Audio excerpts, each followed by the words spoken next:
Hola, buenas noches a todos. Soy Salvador Ruiz González, en mi calidad de secretario de la sección de neurocirugía, en su versión neurocirugía, radiocirugía y radioterapia estereotáctica, parte de la Sociedad Mexicana de Cirugía Neurológica. Les agradezco a todos los ponentes, panelistas y asistentes su participación en este seminario vía web con este interesante y controversial tema acerca del tratamiento, radiocirugía y cirugía de las malformaciones arteriovenosas. Hago mención especial de las facilidades que nos brinda el doctor Soriano, actual presidente de la sociedad, y el doctor Armando Alpizar, los cuales han estado pendientes, participando activamente en todos los eventos de nuestro capítulo de radiocirugía. De modo tal que agradezco, como lo he dicho, el tiempo que vamos a emplear en este interesante tema, cual estoy seguro que será de gran provecho para terminar esta semana que está finalizando. Entonces, Claudia nos va a hacer favor de presentar a los ponentes y a los panelistas. Gracias. Muchas gracias, doctor Salvador. Doy la más cordial bienvenida a esta webinar. Nuestro tópico de esta noche va a ser criterios de radiocirugía y microcirugía para el manejo de las malformaciones arteriovenosas cerebrales. Vamos a tener dos ponentes. Iniciaremos con el doctor Rabindranath García López, con su ponencia de aspecto microquirúrgico del tratamiento de las malformaciones arteriovenosas cerebrales. Y enseguida tendremos al doctor Jesús Alejandro Villagómez Méndez, que nos dará la ponencia de criterios radioquirúrgicos para el tratamiento de las malformaciones arteriovenosas con Gamma Knife. Deseamos que sea de su agrado y al final de este programa tendremos unos minutos para poder hacer una discusión, responder preguntas de toda nuestra audiencia y hacer algunos comentarios en conjunto, nuestros ponentes, panelistas y ustedes, nuestra audiencia. Vamos a dar inicio. Les presento al doctor Rabindranath García López. Él es neurocirujano microvascular cerebral, adscrito al servicio de neurocirugía del Hospital de Especialidades Centro Médico Nacional Siglo XXI. Él es miembro activo A del Cuerpo Médico del Centro Médico ABC del Centro Neurológico. Actualmente es el presidente del capítulo de neurocirujanos jóvenes de la FLANC y nos va a presentar la ponencia de aspectos microquirúrgicos del tratamiento de las malformaciones arteriovenosas cerebrales. Le cedo la palabra al doctor Rabindranath. Muchas gracias. Y les agradezco este tiempo que nos damos en viernes, como es costumbre, neurocirujanos obsesivos, comprometidos con nuestra especialidad siempre. Bueno, pues en viernes hace estas horas, pues hablando de temas tan controvertidos, como bien lo decía el doctor Salvador Ruiz. Y antes de comenzar, me gustaría agradecer a la doctora Katiuska, pues la invitación a este webinar y sobre todo este ímpetu y este empuje que ha tenido en varios webinars que han sido de muy buen contenido académico. Al doctor Salvador Daniel Ruiz, también amigo mío y neurocirujano experto en radioneurocirugía, a los ponentes, al doctor Jesús Alejandro Villagómez y a los panelistas que también son maestros y amigos muy queridos, el doctor Jorge Arturo Santos y Sergio Moreno Jiménez, son expertos y pues todos ellos comandados esta noche por la doctora Katiuska. Gracias nuevamente por esta invitación. Y bueno, es un tema controversial, difícil de entender, tanto la anatomía como la fisiopatología, tanto los aspectos quirúrgicos, endovasculares y radioquirúrgicos. Y como vemos, no es un tema actual. Desde 1889 ya se hizo la primera cirugía, se realizó en este año. Posteriormente, en el 89, se realizó la primera cirugía con éxito. Y posteriormente, gracias al advenimiento de la angiografía cerebral, a los conocimientos microquirúrgicos de Yashar Hill, pues nos permitió tener un avance tanto del conocimiento de la hemodinamia como de la anatomía microquirúrgica. Y tampoco es que sea una cirugía del el cirujano que opera una malformación y sangra mucho, porque incluso en mejores manos, como vemos en 1932, 2000 de sangrado, pues es prácticamente lo que casi siempre esperamos. Y estas malformaciones arteriovenosas son de este grupo que describió McCormick en el 66. Y como podemos ver en esta imagen, esta malformación arteriovenosa simula la cabeza de Medusa, como cuando Perseo cortó la cabeza de la medusa, y justamente esto sucede. Es una cirugía larga, es una cirugía que requiere mucha precisión y mucha concentración. Pero tenemos indicaciones muy precisas. No todas las malformaciones deben ser tratadas de forma quirúrgica. En realidad, ¿cuáles son los criterios quirúrgicos? Cuando haya hemorragia previa, cuando el paciente tiene fenómenos de robo, cuando el paciente tiene también epilepsia de difícil control o un déficit neurológico progresivo. ¿Cuáles son las ventajas de una cirugía? Pues cuando elegimos bien el manejo quirúrgico, que más adelante vamos a platicar de estas clasificaciones que han sufrido muchas modificaciones, pues que elimina el riesgo de sangrado de forma inmediata. Las desventajas es que sigue siendo un procedimiento invasivo, riesgoso inherente al procedimiento.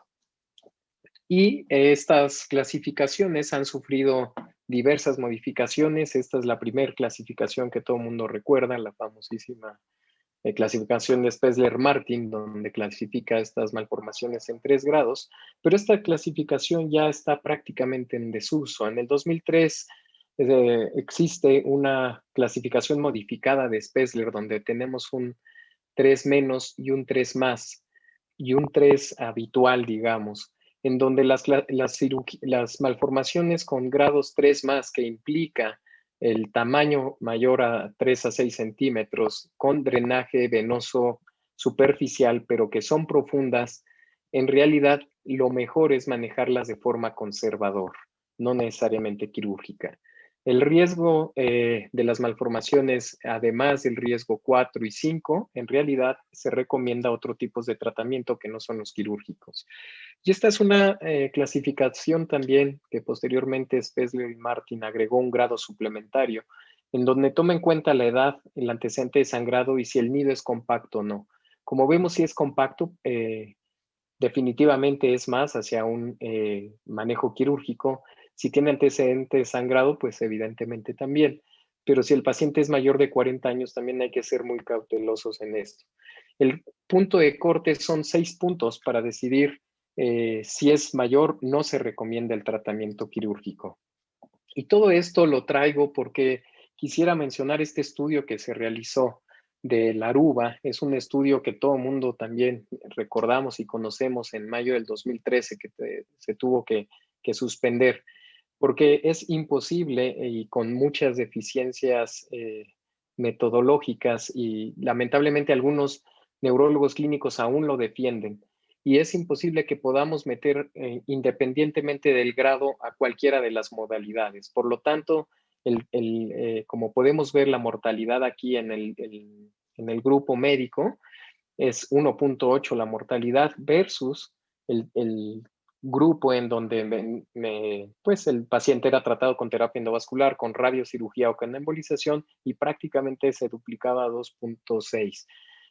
Por lo tanto, esto se tuvo que parar, y incluso la probabilidad de secuelas o de muerte por un EBC, pues también se incrementaba, o prácticamente se triplicaba en el grupo en la corte de intervención. Por lo tanto, este estudio recibió muchas críticas desde el punto de vista metodológico, pero esto es lo que actualmente se ha reportado. Este es un trabajo donde empiezo a generar un poco de discusión. En realidad, ¿vale la pena tratar siempre una malformación?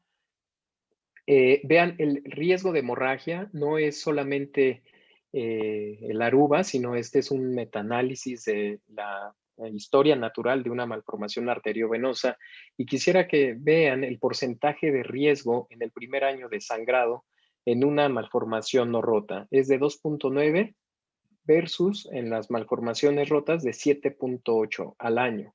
Realmente es bajo, el de 7.8%. El riesgo acumulativo a 5 años es de 1.3 a 26.5 en rotas, por lo tanto aquí sí tendríamos que comenzar a pensar en ser más agresivos. Y en realidad el riesgo acumulativo anual es de 2.2 en no rotas versus 4.3% de riesgo de sangrado en malformaciones rotas. Vean el porcentaje, y esto nuevamente lo pongo a manera de discusión. La malformación arteriovenosa es una enfermedad congénita, como bien lo sabemos, con una prevalencia muy rara, es una enfermedad rara, de 0.1 a 0.6 por 100,000 habitantes. El riesgo anual de ruptura es 2.4 en promedio, pero en pacientes sintomáticos, en pacientes asintomáticos incluso pueden fallecer por otras causas y no necesariamente tener el problema de la ruptura durante la malformación. Y constituye el 2% de EBCs hemorrágicos. Por lo tanto, un paciente que diagnosticamos malformación arteriovenosa no necesariamente tenemos que intervenirlo, como en algunos casos que hemos visto. Y desde el punto de vista quirúrgico, los pasos que están descritos para operar una malformación de forma exitosa, pues los describió mi maestro natal en el 2006 en esta revista, y él hace este acrónimo ACADEF, en donde sugiere primero el estudio anatómico y hemodinámico de la malformación, la arquitectura, la citoarquitectura de la malformación. Posteriormente, una craniotomía amplia centrada sobre la malformación, comenzando por un ataque periférico para poder hacer una disección circunferencial con extensa coagulación de vasos profundos y al final la vena de drenaje. Esto en realidad es lo que hacemos en malformaciones pequeñas, superficiales, con drenajes superficiales y con buenos resultados. En realidad, este tipo de malformaciones con sangrado, pues se deben operar, se deben tratar de forma quirúrgica. Y este es un ejemplo de un niño en donde en realidad lo único o de los pasos más complejos es identificar de manera satisfactoria la arteria principal y la vena de drenaje para evitar un sangrado transoperatorio. Entonces, de acuerdo a esto, nosotros tenemos que elegir bien al paciente. Como vemos en esta diapositiva, en realidad, ¿cuándo es seguro operar a una paciente? Cuando son de bajo grado y sobre todo en malformaciones no rotas. Sí está indicado, malformaciones no rotas, pacientes jóvenes de bajo grado, el tratamiento quirúrgico es el indicado con una baja probabilidad de mortalidad y morbilidad. Esta es una paciente que tuve la fortuna de tratar con el doctor Sergio Moreno. Es una mujer joven, una malformación arteriovenosa frontal, polar, derecha, con drenaje venoso superficial, un nido de 3.5 centímetros. Pues por la edad, por el tipo de malformación, tendríamos que tratarla. Aquí hay dos opciones de tratamiento, la cirugía y la radiocirugía. La terapia endovascular es una opción también muy viable, pero por lo general debe complementarse tanto con cirugía o con radiocirugía.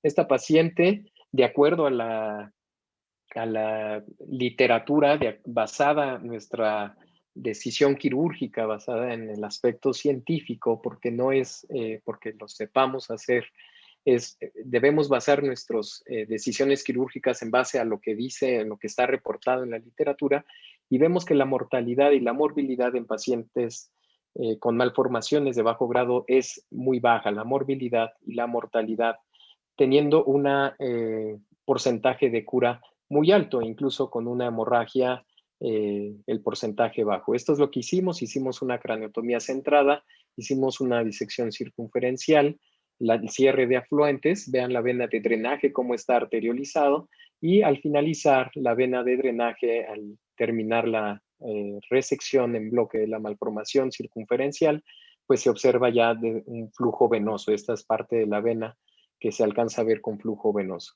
La paciente lamentablemente hizo una redistribución de flujo, tuvo un sangrado en el postoperatorio, pero posteriormente al evacuar el hematoma, que hay dos causas principales, o quedó malformación residual o redistribución de flujo por aferentes muy grandes, tuvo un buen pronóstico funcional. Vemos la angiografía de control postoperatoria y la angiografía preoperatoria sin aneurisma, sin malformación arteriovenosa residual. Entonces, ¿cuándo es seguro operar una malformación arteriovenosa? Cuando las malformaciones son pequeñas y, como podemos ver en este estudio del 2015, la microcirugía en malformaciones de bajo grado en pacientes sintomáticos o jóvenes, la cirugía tiene baja morbilidad y baja mortalidad, con un porcentaje de cura mayor al 98% y un porcentaje de hemorragia menor al 0.3%. Ahora, ¿qué hacer en casos donde el tratamiento de las malformaciones arteriovenosas son rotas? Es otro tema que es muy controversial, que nos enfrentamos con mucha frecuencia en los hospitales. ¿Y qué hacer cuando una MAP está rota? ¿Tratarla o no tratarla en agudo? Vamos a documentarlo de acuerdo a las bases científicas. Existe la escuela de sí tratarlos cuando son Spetzler-Martin grado 1 o grado 2, y que además el hematoma se puede extraer junto con la resección de la malformación arteriovenosa. ¿Por qué operarlos? Porque el pronóstico es favorable. En realidad, 85% de los pacientes tienen una buena escala pronóstica de Glasgow, y es un tratamiento definitivo y seguro en pacientes con sangrados de malformaciones pequeñas. La protección sobre el riesgo de resangrado reduce el tiempo de estancia hospitalaria, y también el curso de la rehabilitación es más rápido. Este es otro caso, es un niño de 9 años de edad con un hematoma subdural, un hematoma parenquimatoso, que en realidad no teníamos en este momento todos los estudios con los que debemos de entrar, pero si tienen a alguien experto en cirugía vascular, lo ideal es, si encuentran el nido malformativo, pues extraerlo. Por lo tanto, deben operarse malformaciones pequeñas grado 1 y grado 2 en estadio agudo, sí, cuando se cuentan con estos recursos y además que reúna los criterios quirúrgicos como los estamos mencionando. ¿Qué puede suceder? Malformaciones muy pequeñas, se ha visto una regresión angiográfica espontánea hasta en menos del 1.5%, es raro, y es algo que también puede suceder en malformaciones muy pequeñas. ¿Qué hacer en pacientes con epilepsia de difícil control? En realidad, la epilepsia asociada a malformaciones arteriovenosas sí se encuentra, sobre todo en pacientes con epilepsia de difícil control, como lo decíamos en las indicaciones quirúrgicas, y en realidad los vasos perforantes son los principalmente involucrados en el estado de que pueda haber epilepsia incluso en el postoperatorio, que no necesariamente curemos la epilepsia, pero que sí podemos mejorar la calidad de vida. Esta es una niña con una malformación profunda, es una paciente joven, 9 años, con una malformación insular, con varias posibilidades de tratamiento, y también, dependiendo de los recursos, pues en esta paciente decidimos ofrecerle manejo quirúrgico por un abordaje transilviano posterior, entrando a la ínsula y haciendo una resección completa de la malformación arteriovenosa. Vemos aquí la vena de drenaje, que es la vena de la B arteriolizada, y al final, al resecar la malformación pequeña, aunque profunda, vemos la vena como inmediatamente del flujo arteriolizado cambia a un flujo venoso. Y este es un caso que también quisiera comentarles, que llegó a nuestro hospital con una malformación arteriovenosa y hemorragia intraventricular, hemorragia en el parénquima, y además una ventriculostomía a través de la malformación arteriovenosa. Esto sucede cuando no tenemos la precaución de revisar los estudios en el estado preoperatorio. Pensamos que esta hemorragia intraventricular puede ser causa de otra hemorragia, pero en realidad lo que tenemos siempre que hacer son estudios complementarios para evitar problemas, porque definitivamente esto vuelve más difícil la cirugía. Este caso en particular, con hemorragia, con malformación, que además tenemos una angiografía con una malformación ya muy grande, con un hematoma parenquimatoso importante, Aquí la duda es, ¿la tratamos o no la tratamos? ¿Qué decidimos hacer? De acuerdo a lo que está descrito, sí hay que tratar esta malformación porque está asociada a un hematoma y vemos que el tiempo de cirugía, lo ideal es hacerlo entre las 24 y no más allá de las 48 horas porque la escala modificada de Rankin después de las 48 horas puede incrementar. Por lo tanto, decidimos llevar a esta paciente a quirófano y ahí utilizamos ya parte de nuestro pensamiento convergente, donde ya partimos de experiencias y conceptos previos a fin de determinar una conclusión para dar pues la salida a una situación en particular o problema. Decidimos hacer una craniectomía descompresiva, hacer una resección de la malformación arteriovenosa y la paciente pues enviarla posteriormente a rehabilitación. A pesar del tamaño, pero por los hallazgos clínicos decidimos esto. Vemos geografía de control sin malformación arteriovenosa y cómo la paciente en la escala de Rankin modificada se va modificando evidentemente con el tiempo. Esto es prácticamente a los 2 meses, al año y a los 2 años la paciente con una mejoría muy importante. ¿Y qué hacer cuando tenemos aneurismas? ¿Tratamos esto o no con cirugía? ¿Lo tratamos endovascular o le damos radiocirugía a la malformación y después el aneurisma? En realidad, lo que está descrito es hacer primero el tratamiento del aneurisma si compromete o si tiene riesgo de ruptura y posteriormente tratar la malformación arteriovenosa. Como podemos ver en este artículo, a veces está permitido esperarnos, claro, el tiempo no está decidido aún, pero la rehabilitación debe ir de la mano con este tipo de pacientes. En realidad, esta es otra paciente de 32 años, una paciente joven con una malformación arteriovenosa, una fístula dural muy grande, un aneurisma venoso asociado intranidal. Y en esta paciente que llegó también con hemorragia parenquimatosa, hemorragia ventricular, con una escala neurológica muy pobre, pero joven, decidimos ofrecerle el manejo quirúrgico para remoción del hematoma y quitar en medida de lo posible la malformación arteriovenosa.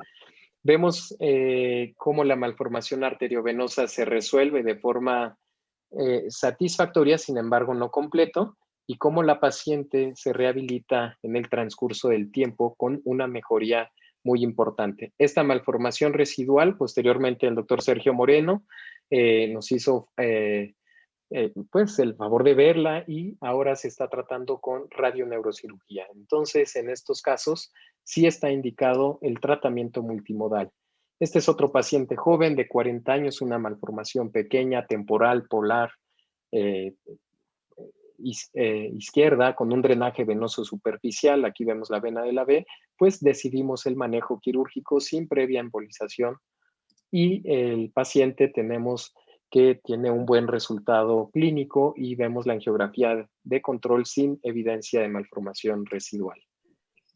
Este es otro ejemplo, otra mujer de 28 años, joven, malformación pequeña, interhemisférica. La disección en estos casos es compleja. Se hizo una resección completa y también vemos la resolución completa con buen pronóstico funcional de la paciente. Por lo tanto, debemos tratar las malformaciones gigantes, como en ocasiones vemos en estos artículos de la escuela. Esto es de una universidad en China, donde tratan malformaciones talámicas. En realidad, no estoy de acuerdo. Este es un estudio que es muy criticable desde el punto de vista metodológico y también la posibilidad de complicaciones tan baja es muy poco probable. Además, el 32% no es tan bajo como para poderle ofrecer el tratamiento. ¿Qué es lo que sí debemos tener en cuenta? Esta nueva clasificación, que es una clasificación que divide las malformaciones en clase A, clase B y clase C, dependiendo del tamaño, de la elocuencia, y prácticamente estamos viendo aquí la clasificación con el grado suplementario, en donde nos dice que la tipo clase A y clase B sí son candidatas a resección tipo A, o sea, Spetzler-Martin grado 1 y 2. Sin duda se les puede ofrecer manejo quirúrgico. Y la clase B, el grado 3, el tratamiento debe ser multimodal, terapia endovascular con radiocirugía, terapia endovascular con cirugía o radiocirugía. Y la clase C, evidentemente grado 4 y grado 5, lo mejor es no tratarlos, Por lo tanto, vamos a ir concluyendo. La microcirugía es muy efectiva en las malformaciones clase A. Tanto la embolización como radiocirugía o la microcirugía son las malformaciones clase B, y las clases C evidentemente quedan fuera de cualquier rango de tratamiento. ¿Por qué? Por la alta morbimortalidad. Por lo tanto, depende también si es rota o no rota. Este es un algoritmo que debemos siempre tener en mente, porque también debemos tomar en cuenta si hay aneurismas intranidales o no aneurismas, y de acuerdo a cada presentación clínica y cada paciente en particular, decidimos las 4 formas de tratamiento en las malformaciones. Por lo tanto, me gustaría concluir de que esta es una patología compleja que debe ser tratada de forma multidisciplinaria, que debemos tener el conocimiento de la anatomía. Aquí está el doctor Roton, de nuestros maestros mundiales, el doctor Spesler, el doctor, acá está el doctor Guinto, jugando fútbol, acá está Ali Chris, ¿no? De los neurocirujanos, vasculares, expertos mundiales. Aunque no lo crean, acá está el doctor Sergio Moreno, reclamando que no había sido gol, el profesor Lali Gamshekar. Hay que ser cirujanos vasculares independientemente de la materia en la que nos desarrollemos, porque la vida y la función, como decía el doctor Al-Mefti, corre a través de ellos. Y aprender de maestros como el doctor Michael Lawton, como Tanikawa, que son profesores internacionales de gran talla, donde nos han enseñado sus experiencias, nos comparten con nosotros estos conocimientos. Y sin duda, a uno de mis maestros que me enseñó a operar las malformaciones arteriovenosas, que es el doctor Edgar Natal Vera, que es una referencia pues actualmente a nivel nacional e internacional. Y también quisiera agradecer a mi grupo de residentes, a todos estos jóvenes comprometidos con la neurocirugía, a todos ellos que sin ellos los hospitales no funcionarían. Y finalmente, agradecer todo el apoyo de todos estos grupos residentes, generaciones que hemos formado, y a cada una de las federaciones a las cuales pertenezco, a la universidad por dejarme tener el curso de alta especialidad en cirugía vascular, en donde aprendemos día con día, tanto con mi grupo de residentes como con maestros con los que hoy comparto el panel. Les agradezco su atención, estamos en tiempo, y nuevamente muchas gracias por la invitación. Seguimos con nuestro programa. Ahora vamos a tener la ponencia del doctor Jesús Alejandro Villagómez Méndez. Él es neurocirujano y radiocirujano, adscrito al Centro Gamma Knife del Hospital San Javier en Guadalajara, y vamos a tener el honor de tener la ponencia del doctor, que consiste en criterios radioquirúrgicos para el tratamiento de las malformaciones arteriovenosas con Gamma Knife. Le cedo la palabra al doctor Jesús Villagómez. Muchas gracias. ¿Qué tal? Buenas noches. Pues muchas gracias. Un saludo a todos. Le agradezco a la doctora Katiuska González y al doctor Salvador Ruiz por la invitación a este seminario web y a todos los asistentes. Voy a hablarles un poco sobre la experiencia que tenemos en cuanto al tratamiento de las malformaciones arteriovenosas con radiocirugía.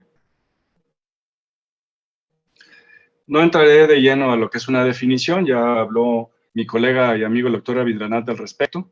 Sí voy a hablar un poco sobre lo que es la epidemiología y la historia natural. La incidencia ya se comentó de 1 a 2 casos por 100,000 personas por año. La mayoría se presenta con síntomas en la tercera y cuarta décadas de la vida. Y conocer la historia natural es muy importante para saber el éxito o el fracaso del tratamiento de la radiocirugía en este tipo de malformaciones. En general, a pesar de que hay un estudio por ahí analizando malformaciones de forma muy selecta que reporta un riesgo de menos del 1%, en general la bibliografía internacional acepta como un riesgo de sangrado de un 2 o 4% en pacientes que no han tenido hemorragia intracerebral previa. Y en los pacientes que han tenido ya una hemorragia previa, se calcula que aproximadamente puede ser el riesgo de resangrado durante el primer año de un 6%, para posteriormente llegar a un 4 a 5% en el siguiente año y regresar a la línea base en el transcurso de los siguientes años. El tratamiento, ya hablaron sobre la microcirugía, el otro es la radiocirugía y la embolización. Y en cuanto a la radiocirugía, desde 1970 el Instituto Karolinska inició el proyecto para tratar malformaciones arteriovenosas con radiocirugía. En la Excel Gamma Knife Society se tiene una base de datos de cada año y el acumulado que se tiene durante todo este tiempo de pacientes. Solamente en el 2015 se trataron más de 5,000 pacientes con malformaciones y en total se han tratado más de 100,000 a nivel mundial durante este lapso, ¿no? Para seleccionar a los pacientes no solamente es importante conocer la historia natural, también hay que hacer una adecuada selección de pacientes, no solamente en base al tamaño y a la localización, sino también tomar en cuenta la edad del paciente al momento de los síntomas, la presentación clínica, su condición neurológica y las comorbilidades. Sin embargo, de todos estos, el factor más importante a tomar en cuenta es la historia previa de hemorragia intracerebral. Desde luego que no hay que olvidar las posibilidades que tiene el paciente de desarrollar otro tipo de síntomas como cefalea, crisis convulsivas o el riesgo de infartos cerebrales por la hemodinamia propia de la malformación. En general, se consideran para tratamiento con radiocirugía pacientes con lesiones de localización profunda, no accesibles quirúrgicamente, como en ganglios basales, a veces en condición en fosa posterior, en tallo cerebral y en áreas elocuentes. Para calcular cuál es el éxito o fracaso de una malformación, de un tratamiento de radiocirugía con una malformación, se han ideado escalas pronósticas, de las cuales las que más se utiliza, al menos en este centro, es la RBAS, que fue desarrollada en el 2002 por la Clínica Mayo y la Universidad de Pittsburgh, que considera 3 variables, como es el volumen, la edad del paciente y la localización. Todo esto sumado y multiplicado nos puede dar un score de menos de 1 a más de 2 y se puede calcular la posibilidad de obliteración de la malformación relacionada con la escala de ranking, ¿no? Es decir, para que no presente, si la posibilidad que tenga o no tenga de presentar un nuevo déficit neurológico. Y esta escala nos da una posibilidad de obliteración de entre un casi 90% a un 50% de posibilidades de obliteración sin nuevo déficit neurológico. La otra que también se utiliza es la desarrollada por la Universidad de Virginia, más reciente de 2013, que también utiliza variables como el volumen, la localización de elocuencia o no de la malformación y la historia de hemorragia previa, así como el volumen. Las técnicas que se utilizan, pues tradicionalmente se utiliza lo que es la radiocirugía de dosis única.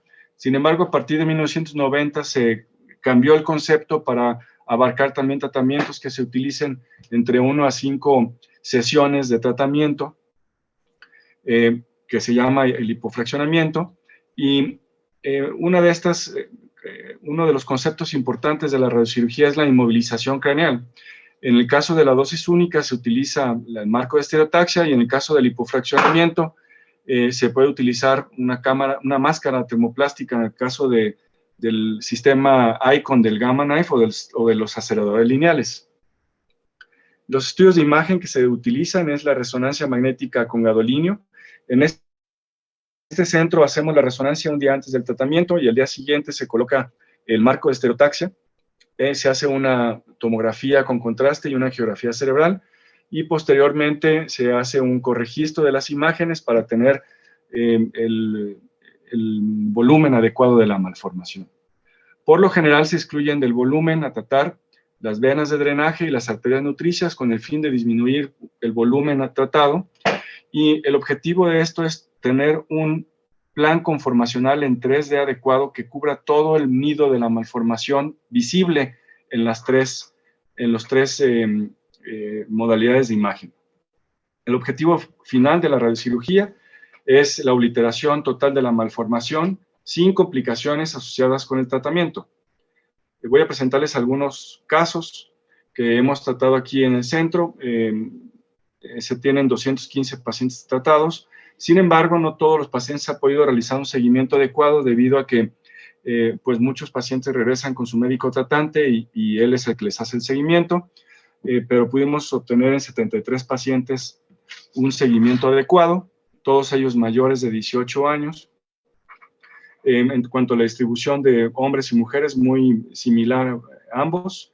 La localización de las que hemos tratado, la mayor parte han sido supratentoriales, y la presentación entre lo que es hemorragia y epilepsia son más del 80% de la presentación de estos pacientes.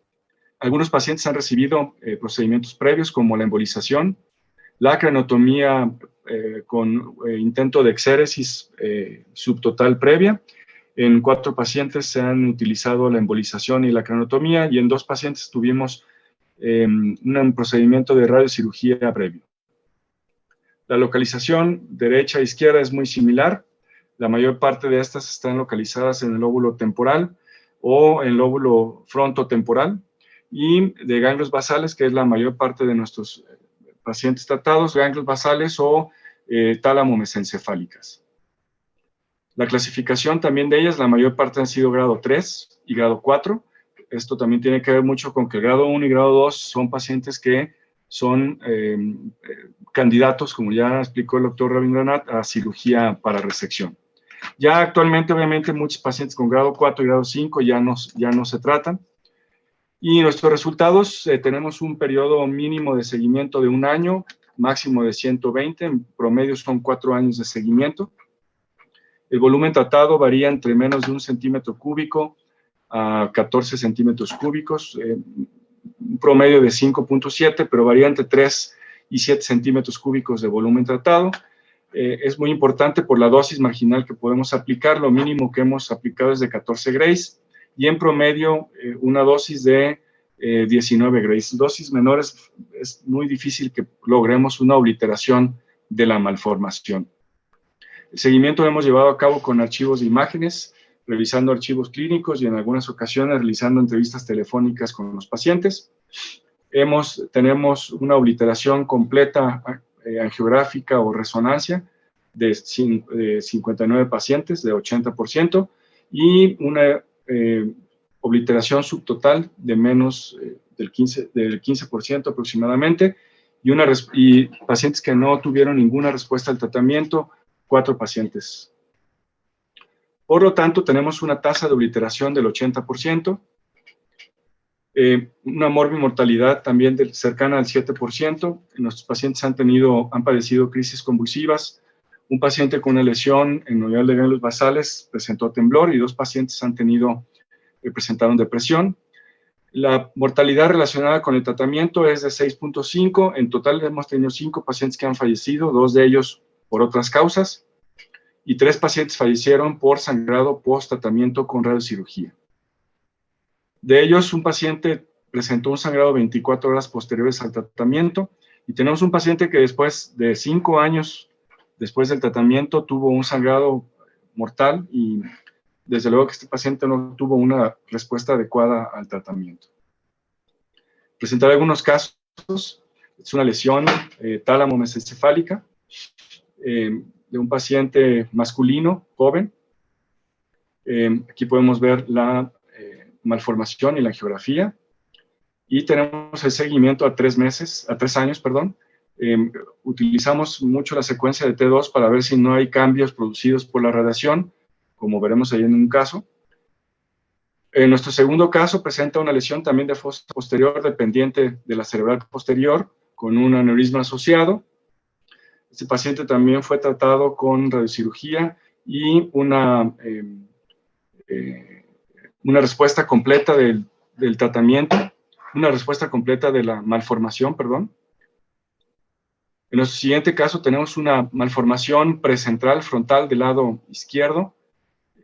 El paciente no tuvo antecedente de hemorragia, pero sí tuvo crisis convulsivas no controladas con medicamento.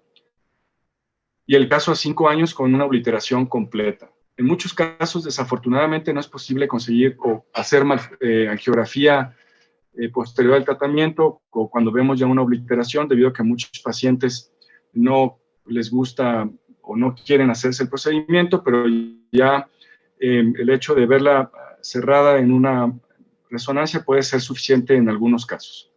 Otro tratamiento también una malformación dependiente de cerebral media y 30 meses después del tratamiento con obliteración angiográfica.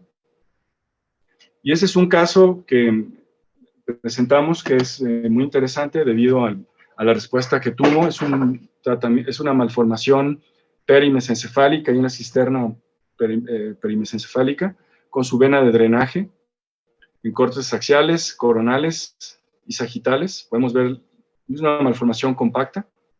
A esta malformación decidimos tratarlo en dos episodios. La primera tratando la porción más superior de la malformación. El primer tratamiento se realizó en noviembre de 2003. Aquí podemos ver la curva de prescripción a 50%, dejando la porción más adyacente al tallo para un segundo tratamiento 8 meses posteriores. Y tenemos la respuesta a 43 meses posteriores al tratamiento. Podemos observar una imagen hiperintensa en el T1 con gadolinio, sin embargo el paciente asintomático por completo. En el T2 podemos ver la obliteración de la malformación en este corte sagital y en nuestro corte axial que podemos ver que ya no hay la vena de drenaje.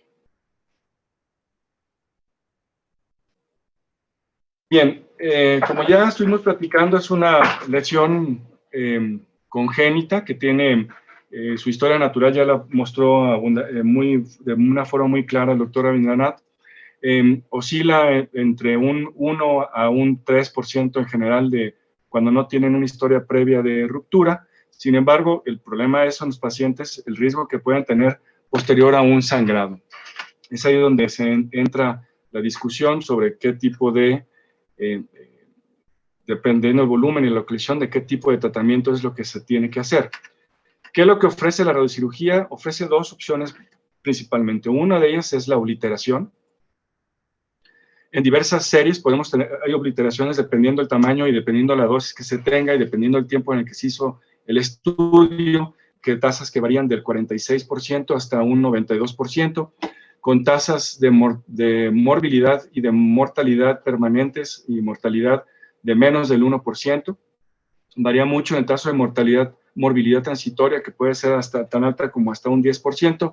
Sin embargo, el riesgo de morbilidad permanente es menos del 3% actualmente. En resumen, en las lesiones pequeñas se ofrece una tasa de obliteración del 92%, en las medianas del 75% y en las grandes de un 45%. Y en el caso de las lesiones que no se obliteran, se puede llegar en un segundo tratamiento hasta un 81% de obliteración cuando se utiliza un segundo procedimiento de radiocirugía sin tener complicaciones por reirradiación o de inflamación o formación de quistes. En cuanto a la protección, en diversos estudios se ha identificado que el riesgo de sangrado, incluso en pacientes con obliteración parcial, disminuyó un 62% después del tratamiento con radiocirugía. Y en otra serie se observó que en más de 100 pacientes, en ninguno de ellos, con obliteración subtotal, desde luego, tuvo una hemorragia posterior al tratamiento, lo que implica que la protección que puede ofrecer este tratamiento en este estadio de la evolución de la enfermedad es bastante importante. ¿De qué depende? De la dosis administrada y de volumen tratado. En general, dosis menores a 16, 18 grays son insuficientes para cerrar una malformación. Y el volumen tratado, desde luego que entre más pequeñas, lesiones de menos de 5 o 10 centímetros cúbicos son ideales para tratar porque tienen una alta posibilidad de cerrar la malformación. Se utiliza la curva de dosis-respuesta para ver o tratar de identificar la tasa de obliteración de las malformaciones. Y podemos ver que la dosis en la que oscila la mayor efectividad del tratamiento es entre los 18 y 22, 24 grays tal vez, donde se puede obtener una tasa cercana al 90% de obliteración de la malformación. Y así como vemos que hay dosis mínimas que no sirven, también dosis mayores a los 24, 25 grays no van a ofrecer una mayor tasa de obliteración, pero sí nos pueden ofrecer una mayor tasa de complicaciones. El índice de Carlson también se utiliza, también es una fórmula en cuanto al volumen y el diámetro mínimo de la malformación para obtener una tasa de obliteración dependiendo de estos factores. También el nivel de estandarización del procedimiento en todos los centros es muy elevado.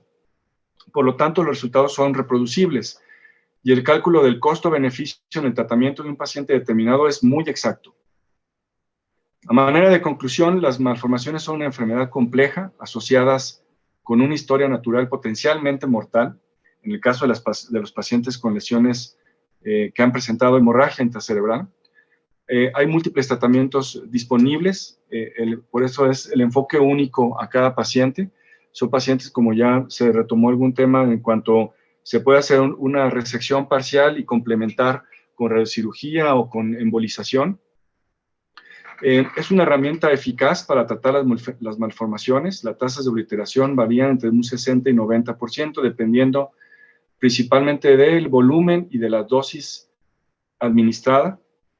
Y hay una disminución palpable del riesgo de resangrado, especialmente en los pacientes que ya tuvieron una hemorragia previa. El tratamiento en lesiones pequeñas, menos del 10%, de 10 centímetros cúbicos de volumen. Y también ya hay estudios que hablan, en el caso de las malformaciones, Spessler-Martin grado 1 y 2, que pueden ser un tratamiento adecuado, especialmente en las de área elocuente o zonas profundas, y puede ser utilizada como tratamiento primario o como tratamiento coadyuvante. Es una técnica bastante estandarizada, es reproducible y requiere una menor curva de aprendizaje. Y es todo, muchas gracias. Agradecemos al doctor Jesús Villagómez. Muchas gracias, Jesús, por tu excelente ponencia. Y vamos a presentar a nuestros panelistas que nos acompañan esta noche. Tenemos al doctor Jorge Arturo Santos Franco. Él es neurocirujano, es presidente actual de la sección de cirugía cerebrovascular de la Sociedad Mexicana de Cirugía Neurológica.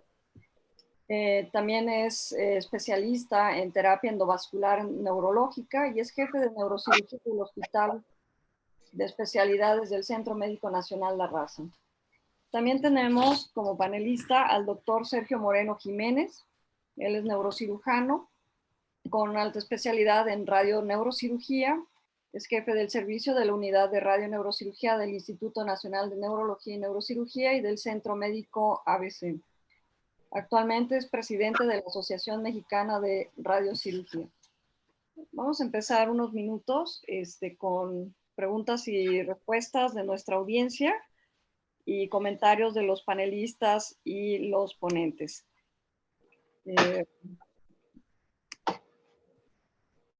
Vamos a iniciar con una pregunta que tengo aquí de nuestra audiencia, de nuestros participantes, del doctor Carlos Antonio Cruz Argüelles. Él pregunta lo siguiente, de acuerdo, esto va dirigido al doctor Rabindranath, y dice así, de acuerdo a su experiencia y en lo personal, ¿prefiere operar las malformaciones en agudo o prefiere esperar algunos días o incluso semanas? ¿Nos podrías compartir algo de esta respuesta, doctor Rabindranath, porfa? Sí, muchas gracias. Gracias, Katy. Y doctor, preguntó el doctor... Carlos Antonio Cruz Argüelles. El doctor Antonio Cruz. Muchas gracias por la pregunta. Sí, definitivamente es un tema controversial. No era el tema de hoy, pero sí quise mencionarlo justamente por esta controversia. Hay criterios para operar al paciente de manera aguda con una malformación rota. Yo les recomiendo en general no deben operarse de forma aguda, excepto que el paciente tenga un déficit neurológico muy importante. Incluso las recomendaciones, si es que no tienes un estudio como angiotomografía o una angiografía para darte cuenta que es una malformación, lo recomendado es evacuar el hematoma y dejar la malformación ahí. ¿Por qué? Porque muchas de las veces el hematoma se comprime y no va a ser el mismo lecho o el mismo nido con el hematoma que sin el hematoma. Muchas veces al quitar el hematoma el nido es más grande y puede haber sangrados transoperatorios muy importantes. de las conclusiones de los artículos grandes de tratar o no tratarlas en agudo es primero que se tenga la herramienta necesaria, los bipolares, el microscopio, y sobre todo el personal, o sea, que tengas no solamente la herramienta, sino la capacidad de poder resolver una malformación arteriovenosa, que si bien cualquier neurocirujano lo puede hacer, requiere de cierta destreza, conocimiento y habilidad para poderlo hacer de forma satisfactoria y hacer una resección completa, porque es causa de que se pueda quitar un poco de malformación, posteriormente haya que volver a operar al paciente justamente cuando se tiene la deficiencia en el protocolo diagnóstico. Entonces ahí hay que evaluar y ser muy bien, tener el juicio muy, muy claro de qué pacientes se pueden beneficiar y qué pacientes no. Excelente, muchas gracias. ¿Nos podría compartir la siguiente pregunta, doctor Salvador? Gracias, con mucho gusto, Katy.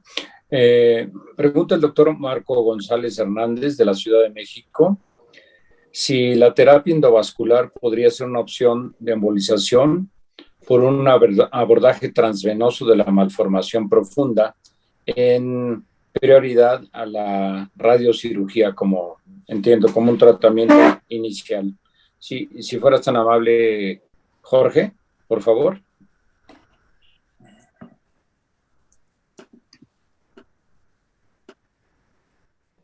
Perdón, ahora sí me escuchan, perdón. Quisiera, Sí, antes de responder esa pregunta, acotar algo a lo que dijo el doctor Rabindranath respecto a los tiempos. Efectivamente, cuando el paciente llega con un hematoma, por ejemplo, agudo, la morfología cambia, incluso la angiografía cerebral puede posponerse hasta una semana o 2 semanas después porque la angioarquitectura cambia. Lógico, si el hematoma está haciendo alguna compresión o algún cuadro de hipertensión endocranial y no puede esperar, pues indudablemente el drenaje. Y otra cosa, no todos tienen la experiencia, ni todas las escuelas tienen la experiencia que tiene el doctor Rabindranath o el doctor Edgar Natal. Efectivamente, no cualquier neurocirujano puede operar una malformación, Rabindranath. Entonces, efectivamente, una persona con mucha experiencia como tú o como otros colegas y maestros que conocemos que tienen una gran experiencia, yo lo que recomendaría es, con los muchachos que nos están escuchando, efectivamente lo que tú dices, evacuar el hematoma. Y no meterse con la malformación. Respecto a la embolización, pues bueno, efectivamente las malformaciones las malformaciones con más de 3 pedículos o pedículos múltiples o con grado 3 son malformaciones que la terapia endovascular no las suele curar. Realmente el porcentaje de curación oscila entre un 15 y un 20% si hablamos de la capacidad de curación de una malformación por terapia endovascular neurológica. Yo siempre tengo en mente que la mayoría de los casos la terapia endovascular es solamente un tratamiento adjunto a otro tipo de tratamiento, ya sea el quirúrgico o ya sea el radioneuroquirúrgico. Respecto a la embolización transvenosa, bueno, depende del componente fistuloso de la malformación arteriovenosa. Recordemos que pueden tener un patrón plexal o un patrón también fistuloso. Muchas veces, cuando el patrón fistuloso es mayor, podemos acceder por vía transvenosa, pasar el pie de la vena hacia el lado arterial y provocar una embolización, o cerrar la parte anterior al pie del nido para evitar hipertensar la vena. Si nosotros cerramos la vena con prioridad, pues vamos a provocar hipertensión de un nido y una ruptura, que puede ser inmediata en el procedimiento o puede ser puede ser post-embolización. Entonces, lo ideal es embolizar por la vía arterial antes del pie de la vena, y si es por vía endovenosa, la porción fistulosa que nos comunique hacia el nido. Espero que eso haya contestado la respuesta. La pregunta, perdón. Excelente. Sí, bueno, creo que ya que estamos en este tema, que si se tratan en agudos o no, en el tema de la radiocirugía, doctor Villagómez, ¿nos podría usted dar una referencia en qué momento poder tratar las malformaciones cuando existe un sangrado? Bueno, nosotros por lo general, en el caso de la radiocirugía, desde luego, esperamos a que se reabsorba la mayor parte del hematoma para poder tener bien una imagen adecuada del nido, ¿no? No tratamos pacientes en agudo. Hemos tenido pacientes acabamos de tratar un paciente incluso que tuvo un sangrado y nos esperamos como 6 meses después del sangrado a tratar. Pero no, en agudo, en radiocirugía, por lo menos nosotros no lo hacemos. No sé si el doctor Sergio, que tiene más experiencia en esto, tenga casos en agudo. Sí, sí, gracias. Realmente no, aunque sí hay un artículo relativamente reciente que habla de que no es una contraindicación, ¿no? Un paciente que sangró, como ya bien comentó el doctor Rabindranath García, pues es eminentemente quirúrgico, ¿no? Sin embargo, si por algún motivo no es quirúrgico y se va a tratar con radiocirugía, no es una contraindicación, siempre y cuando el hematoma no obstruya nuestro blanco a radiar, ¿no? Es decir, el hematoma generalmente sí obstruye nuestro blanco a radiar, y yo en lo personal no he radiado ningún paciente que yo recuerde en agudo, pero es cierto que al menos ese artículo reciente no lo contraindica y menciona que los resultados son similares. Okay, excelente.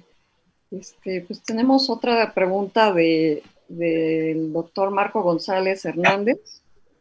Él pregunta que si se tiene un protocolo de manejo multimodal para las malformaciones, para las MAPS, ya sea endovascular, microquirúrgico, radiocirugía u observación.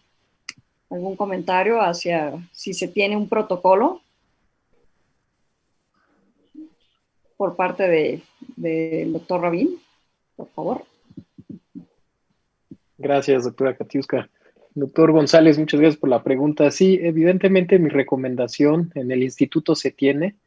El doctor Sergio Moreno y la doctora Katiuska, que también ahí tuve la fortuna de conocerla, siempre hacíamos este comité de malformación arteriovenosa. Como tal, un protocolo en cada institución es difícil, pero yo sí recomendaría que los casos específicamente de malformaciones arteriovenosas sea tratada de manera multimodal, como lo comentamos. Que exista un terapista endovascular, pues qué mejor experto que Jorge Santos, un radioneurocirujano, mi querido amigo Jesús Villagómez o Sergio Moreno, que es maestro, y tú, Katy, o el doctor Salvador Ruiz, ¿no? Y siempre tener a alguien de la parte quirúrgica, alguien experto en cirugía vascular. Dependiendo de cada caso en particular, pues, y ya en base a todas las escalas que comentamos y a la historia natural y a la clínica del paciente, poder decidir el mejor tratamiento del paciente, sin exponerlo a un riesgo innecesario. Sí, sí existen, y esa es la recomendación, que si en su hospital, doctor Marco González, no lo tienen, formen un pequeño comité de malformaciones arteriovenosas donde se tengan estos 4 expertos y se decida lo mejor para cada paciente. Excelente. Quisiera agregar un par de comentarios, Katy, si me permites. Adelante, doctor. Afortunadamente existen los comités para estudio y discusión de todos los casos, los que pasamos por el Instituto Nacional de Neurología. Recordamos con agrado todas las sesiones de los viernes de presentación de casos. Y el objetivo de esto es precisamente poder conocer las diferentes experiencias que nos permitan buscar el mejor resultado en los pacientes. Como bien dice el doctor Rabindranath, en caso de que no existan, porque nuestros hospitales no tengan toda esta infraestructura, lo habitual es de manera muy madura desde el punto de vista profesional acercarse a estos expertos, y la sociedad es un área de oportunidades, un vínculo, porque estoy seguro que si ustedes se acercan al doctor Moreno, al doctor Villagómez, al doctor Santos, a Katy o a Rabindranath, su servidor, siempre trataremos de discutir ese caso que en los ojos de un solo médico, pues eventualmente puede dar una sola pauta. Si es un cirujano completo, bueno, pues seguramente lo tratará de llevar a la cirugía. Si es solamente una persona que está empezando, pues obviamente pues lo querrá mandar con el terapista endovascular. Pero aquí en concreto las recomendaciones de no existir el comité, acercarse a la sociedad, porque para eso es la sección. Y de manera madura, profesional, haremos la recomendación con la cual consideramos que el paciente puede estar lo mejor atendido posible con la menor mortalidad. Ese es un primer comentario. El segundo comentario que quiero hacer, y no sé si los panelistas vayan a estar de acuerdo con esto, pero menciona el doctor Villagómez en cuanto a que tuvo un caso con mortalidad relacionada a la cirugía por un resangrado.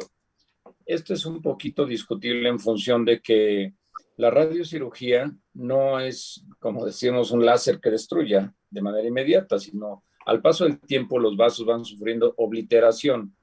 Y lo que seguramente ocurrió con el caso que el doctor Villagómez nos comparte es la historia natural de una malformación arteriovenosa que tiene un resangrado y no tuvo el efecto de la radiocirugía al paso del tiempo. Creo que eso fue lo que ocurrió y no un tal desatino por una complicación inherente al procedimiento per se. No sé si esto fue así, doctor Villagómez. Sí, así es. No es una mortalidad relacionada directamente con el tratamiento. Podemos ponerlo como una falla en la que no se cerró, se obliteró, se consiguió el objetivo de obliterar la malformación y siguió su historia natural. Efectivamente, de acuerdo. Muchas gracias, doctor Villagómez. Finalmente les hago un pequeño comercial. Tenemos nosotros nuestras estadísticas, Katy. Un total de 40 asistentes de diferentes partes de la República. Me da mucho gusto saber que la gente de Lima nos está siguiendo. Tenemos 2 gentes de Lima, Perú, gente de Veracruz, Sonora, Querétaro, Puebla, Nuevo León, Morelos, Michoacán, el Estado de México, Jalisco, Guanajuato, Durango y Ciudad de México. Son todas las personas que se han reportado. Quisiera aprovechar finalmente para felicitar a la doctora Katiuska porque es todo un acierto invitar a los jóvenes médicos neurocirujanos, subespecialistas en radiocirugía, en cirugía vascular, a que nos compartan sus inquietudes, sus experiencias para poder empujar esto y que no siempre escuchemos a los expertos que sabemos que existen y que los tenemos muy presentes y nos debemos a ellos, pero siempre es muy importante saber qué piensa la gente más joven que nosotros. Felicidades, Katy. Hombre, al contrario, este es un esfuerzo de toda la sección y bueno, eso es lo que buscamos, seguir compartiendo la academia con personas jóvenes y en conjunto con los grandes de todos los temas. Muy bien, retomamos la transmisión y nos habíamos detenido en la pregunta del doctor Luis Arredondo, donde nos cuestiona si hay un protocolo para pacientes pediátricos que no puedan ser abordados de manera quirúrgica. ¿Algún comentario, doctor Jesús Villagómez? Bueno, en general es muy similar pues, el protocolo que utilizamos. La evaluación es la misma con estudios de resonancia, angiografía, tomografía. Y obviamente pues ver que el paciente y la historia y la presentación clínica, ¿no? En general no varía mucho aquí con nosotros de lo que se hace con adultos, pero también no tratamos muchos pacientes pediátricos, ¿no? Ok. Sí, aunque creo que, bueno, efectivamente la radiocirugía puede ser una muy buena opción para pacientes pediátricos. De hecho, el mayor porcentaje de pacientes pediátricos tratados con radiocirugía lo cubre las malformaciones arteriovenosas. ¿Algún comentario que usted quiera hacer, doctor Salvador? Gracias. Realmente, cuando tuve la oportunidad de empezar la radiocirugía con el doctor Ramiro del Valle Robles, el protocolo de estudio prácticamente era el mismo. La única diferencia muy objetiva era que el paciente pediátrico entra con anestesia general, ¿sí? Básicamente. Por lo demás, la protocolización es apoyada por un neurólogo pediatra o en su defecto un pediatra, un cirujano vascular pediatra, ¿verdad?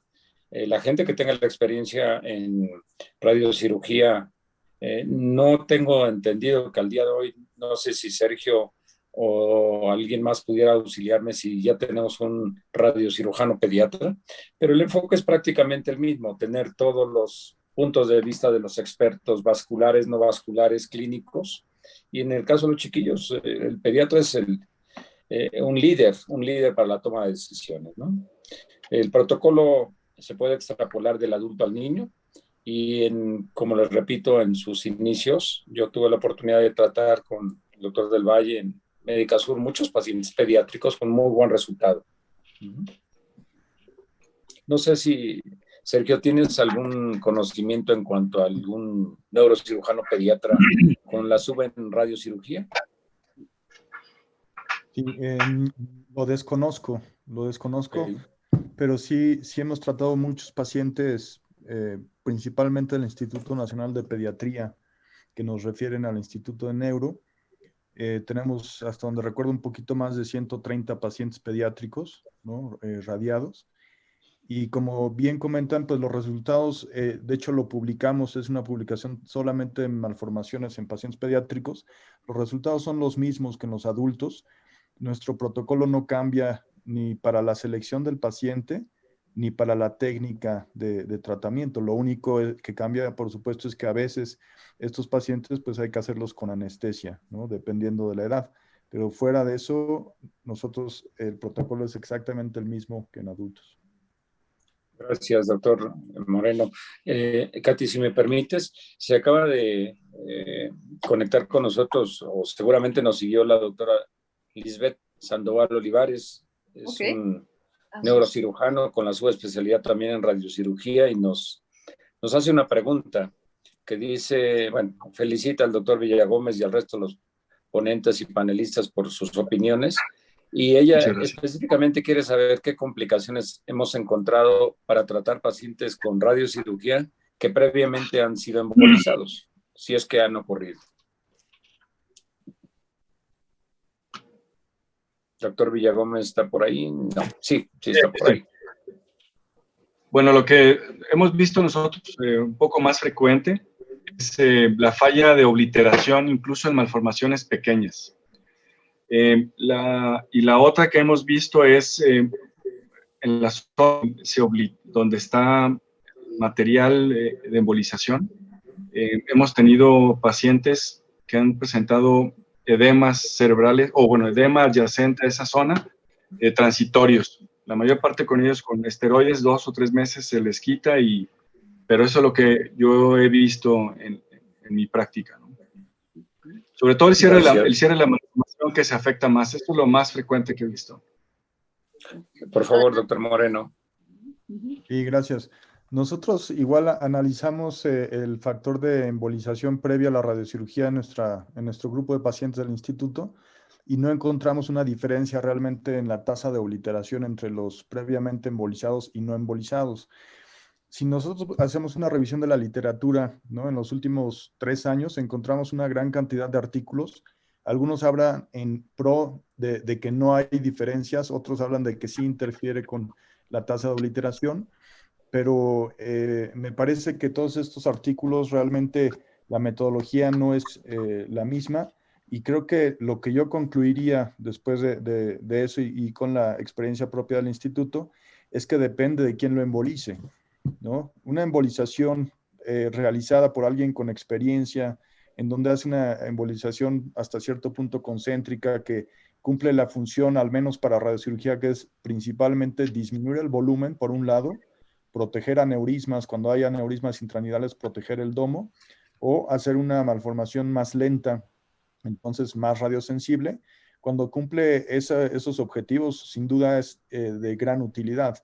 Cuando la emboliza a alguien que a lo mejor no tiene mucha experiencia y queda fragmentado el nido, pues lejos de ayudar, nos hace mucho más difícil la delineación de nuestro blanco a radiar y pues entonces el resultado probablemente ahí sí interfiera con la tasa de obliteración. Pero en general, en buenas manos, creo que es una buena combinación de tratamiento. Excelente, sí, definitivamente estoy de acuerdo contigo, Sergio. Sí hay varios reportes donde no ven una diferencia significativa entre las embolizadas y las embolizadas, y sí, los riesgos son de sangrado. Vamos a ver, ¿tenemos alguna opinión que tenga el doctor Santos al respecto?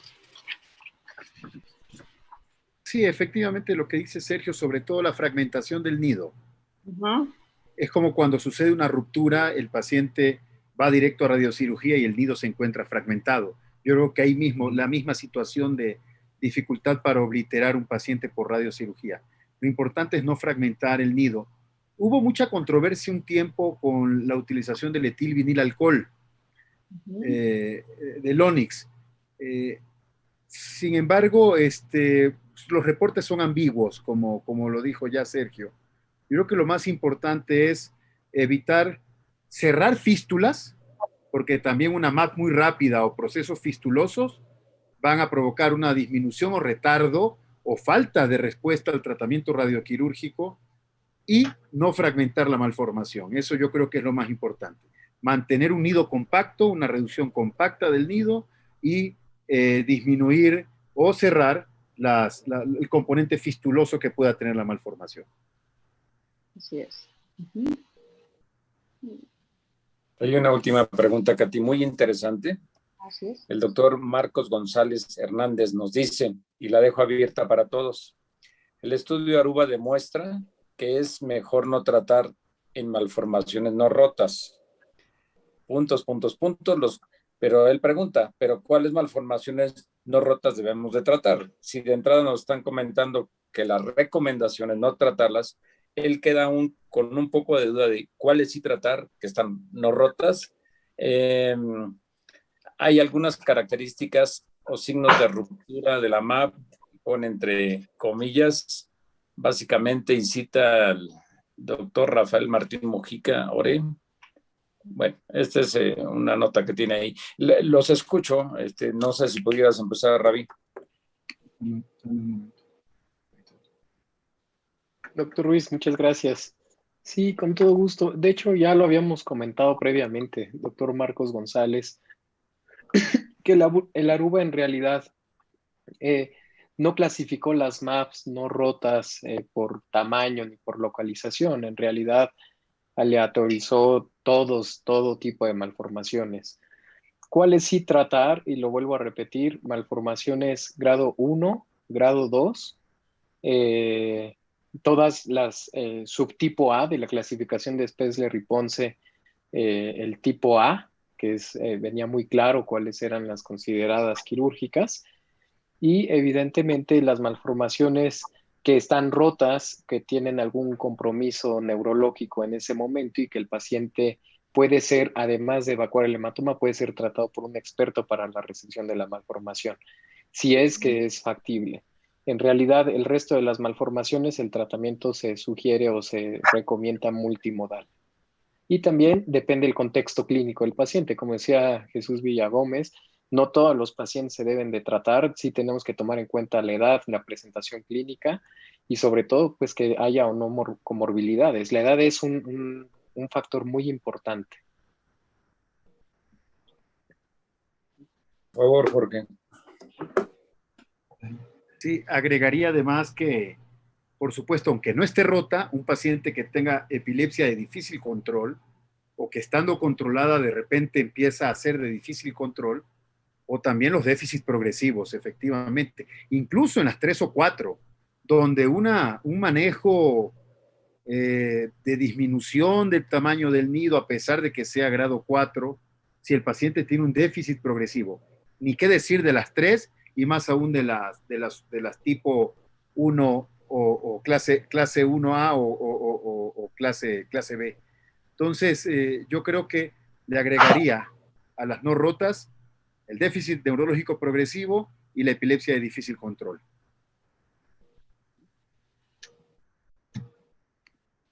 Perfecto, muchas gracias. También hay otra pregunta muy interesante con respecto al tratamiento de radiocirugía. Nos pregunta el doctor Carlos Antonio Cruz Argüelles, de nuevo, ¿cuál es el porcentaje de radionecrosis y cuáles son los factores que lo predisponen?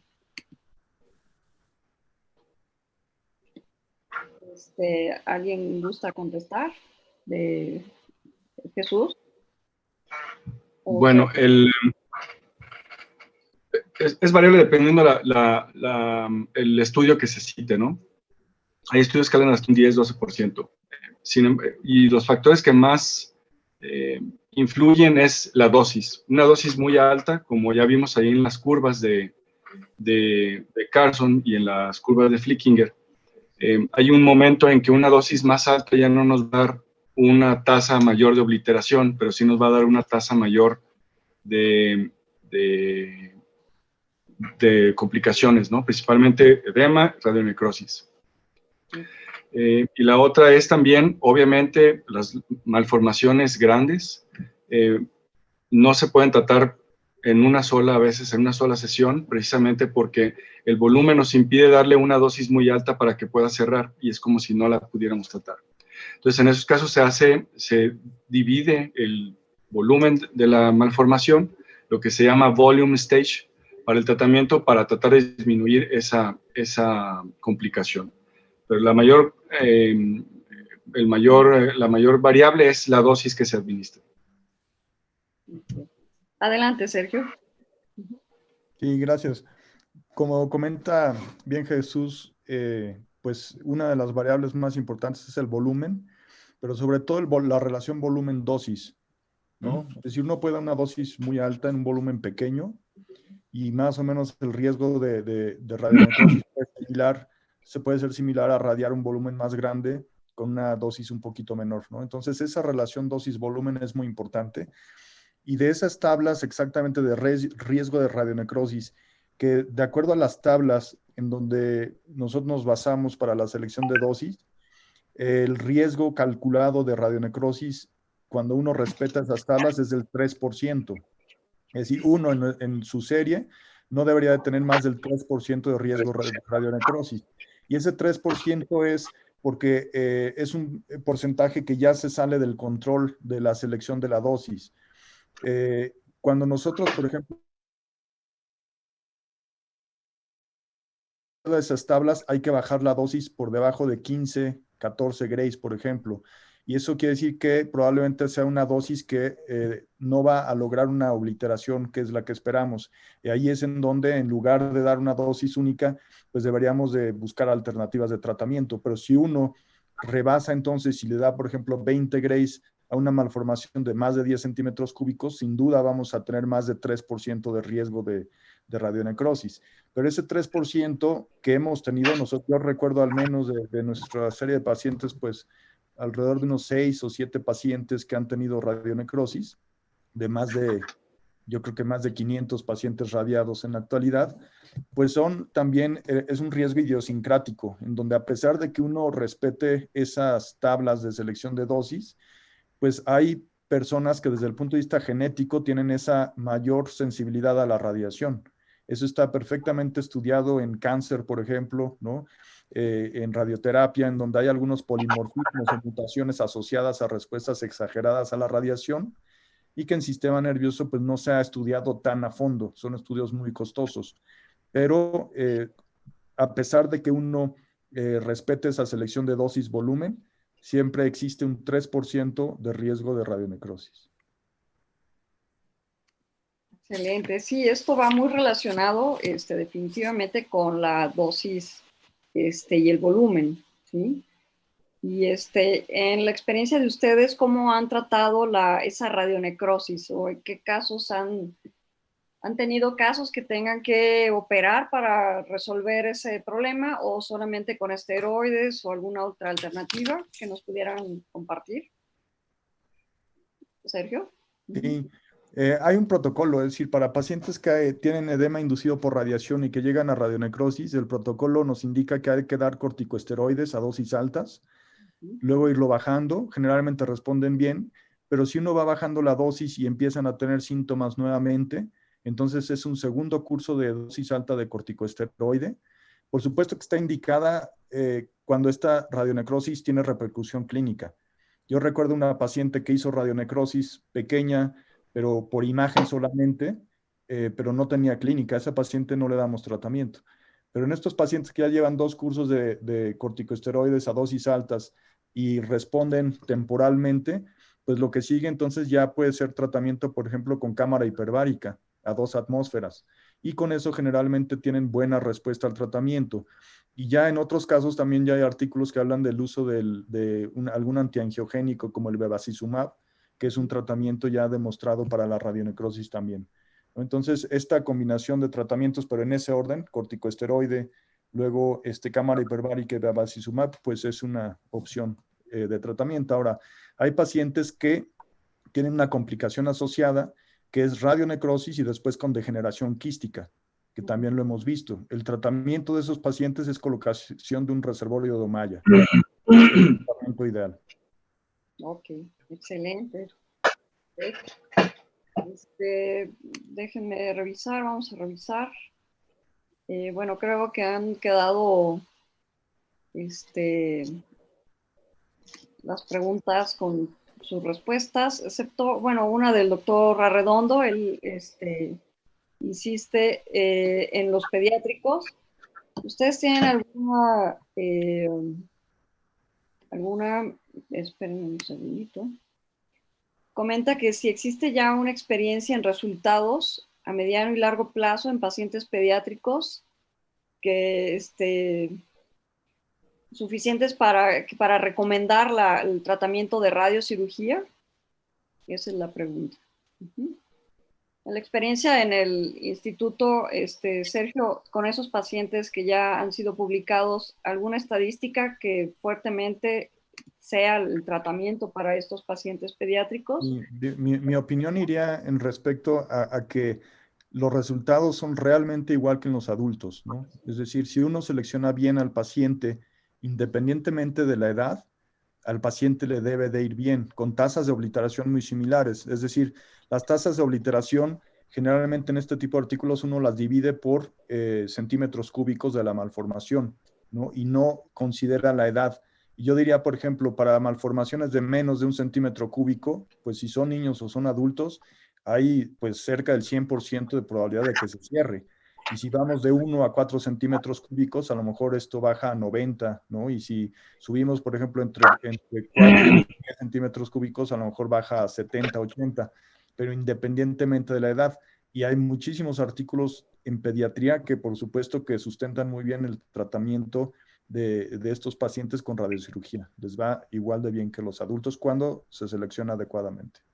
Exactamente. La selección creo que aquí, tanto en adultos como niños, es importantísimo, y seguir todas las valoraciones y los scores para poder predecir, ¿no? Pronosticar el cierre de la malformación. Ok, otra pregunta interesante aquí compartiendo entre todos nosotros. ¿En qué momento se puede hacer una reirradiación y en qué circunstancias podemos reirradiar un paciente? Adelante, Jesús. Okay. ¿Qué tal? Sí, bueno, la experiencia que hemos tenido aquí es la reirradiación puede ser indicada en pacientes que ya se recibió un tratamiento de radiocirugía y que por alguna razón no se obliteró la malformación y que ya ha pasado cierto tiempo de espera en cuanto a que cierre la malformación. Por lo general tenemos varía, ¿no? De entre 3 a 6 para ver si cierra la malformación y poder retratar. Okay. Y desde luego el volumen. En los pacientes en los que la estrategia, por ejemplo, es radiar primero una parte y luego otra parte o dividir el volumen en 2. Por lo general esperamos entre 8 meses a 14 meses para hacer el segundo tratamiento. Que ya no es una reirradiación propiamente, pero hay zonas que ya recibieron una dosis de radiación y que esas zonas pueden ser reirradiadas, ¿no? Exacto. Adelante, Sergio. Sí, gracias. Cuando tenemos una falla en la radiocirugía, creo que sí ha ido cambiando un poquito la forma de actuar, ¿no? Con el paso del tiempo. Hace, pues, a lo mejor unos 10 años, ¿no? Estábamos casados con la idea de reirradiar a los 3 años, ¿no? Si a los 3 años no se había obliterado la malformación, pues prácticamente lo presentábamos el caso para reirradiación. Pero creo que lo que ha cambiado es que, la principal sugerencia es primero analizar por qué falló. Eso es lo primero, porque puede haber múltiples causas de falla. Puede ser falla porque a lo mejor no hicimos una buena angiografía de planeación, ¿no? Y quedó parte del nido fuera. puede ser por una dosis subóptima, donde a lo mejor no seleccionamos adecuadamente la dosis.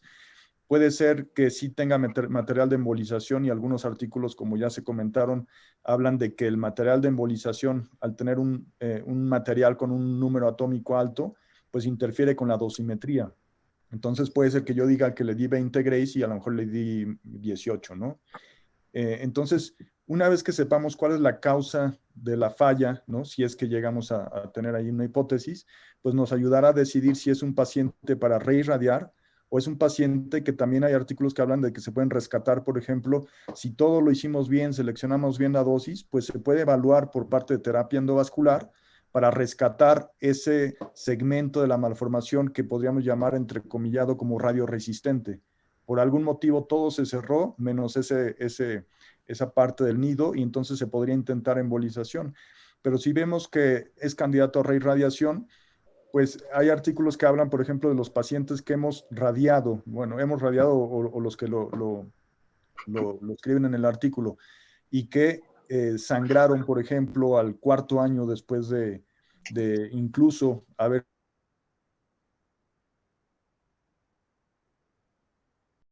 Pues nos habla que la obliteración angiográfica generalmente se lleva a cabo máximo al 3.er año, y después ya no hay más cierre angiográfico o por imagen. Sin embargo, el cierre histológico lleva más tiempo, ¿no? Una malformación que radiaste y que sangra al 4.º, por ejemplo, el 5.º año, a pesar de estar obliterada por imagen, pues nos habla de que por supuesto que había nido permeable, ¿no? Entonces, a veces también eso nos permite dejar un poquito, no estar cerrados a 3 años, sino a veces dejar un poquito más, dependiendo de cada caso, y reirradiar un poquito más tarde. También es una forma de hacerlo. Excelente, muchísimas gracias, doctor Sergio Moreno. ¿Alguien más quiere agregar algún comentario? Adelante. Yo sí quisiera agregar algo. Nomás para tomar lo de la obliteración que dice el doctor Sergio, incluso en los estudios histopatológicos de angiomas cavernosos también se ha visto obliteraciones hasta después de 7 años. Entonces sí, es importante ese tiempo, ¿no? Como dice, no estar casado con los 3 años. Ok. Vuelve mucho más amigable el hecho quirúrgico. Todo alrededor de la malformación está prácticamente rodeado por una área de encefalomalacia, lo cual hace la disección y la resección más fácil y más rápida, sin riesgo de sangrado. No necesariamente pensar en la reirradiación, hay casos que sí, como bien decía Sergio Moreno, pero también hay otras opciones como el manejo quirúrgico complementario o con terapia endovascular. Excelente. Perfecto. Bueno, ¿no hay algún comentario más? Hemos llegado al final de nuestra webinar, de esta sección de neuroradiocirugía y radioterapia estereotáctica. Agradezco a todos los ponentes, a nuestros panelistas, y sobre todo un agradecimiento al doctor Soriano por la oportunidad que nos da la sección, a toda la sección, para poder difundir este conocimiento y tener un plan académico que va junto con el programa de esta gestión, que es hacer una neurocirugía segura. ¿Algunas palabras, doctor? Sí, agradecerles el entusiasmo. La verdad es de que la calidad de las exposiciones es impresionante, mejor no se puede, y hemos sido inclusivos para que todas las secciones tengan la posibilidad de cumplir con sus aspiraciones, y a la vez los que quieren aprender tienen la oportunidad de escuchar muchos webinars. Yo creo que sin duda esto tendrá un impacto en la homogeneización del conocimiento y en la seguridad de la neurocirugía hacia el paciente. Así que buenas noches, fuerte abrazo a todos y felicidades nuevamente. Gracias, Katiuska, Salvador, Rabindranath, Sergio, Serge, Jesús, muchas gracias, Jorge Arturo, abrazos, felicidades. Muchas gracias. Gran organización. Y nos veremos en la próxima webinar. Claro que sí, gracias. Buenas noches. Gracias. Muchos abrazos. Buenas Gracias. noches. Gracias. Saludos a todos. Jesús y doctor Ruiz, gracias.